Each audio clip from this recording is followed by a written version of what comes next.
Hello అండి.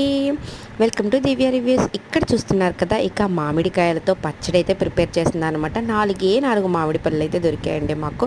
ఇంకా మా అక్క వాళ్ళ ఇంట్లో మామిడి చెట్లు ఉన్నాయన్నమాట. అక్కడ నుంచి మామిడికాయలు అయితే తీసుకుని వచ్చామన్నమాట. ఆ 4 మామిడికాయలు మేము పులిహోర చేసుకుందాం అనుకున్నాము. కానీ మా మదరు ఏమవుతుంది, మనం ముక్కలు కోసి పచ్చడి పెట్టుకున్న కొత్త మామిడికాయ పచ్చడి అలా ఇలా తినేయచ్చు, ఫ్రెష్గా ఉంటుంది కదా అని చెప్పేసి ఇక మా మదర్ అయితే పచ్చడి కోసం ప్రిపేర్ చేస్తున్నారనమాట.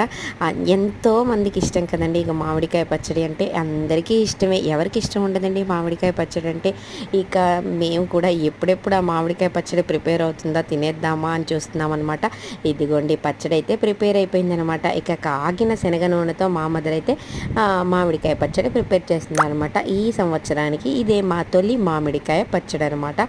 ఇక తర్వాత చూడాలి ఎన్ని కాయలతో పెడతామో అనేది వీడియో కూడా పోస్ట్ చేస్తాను నేను.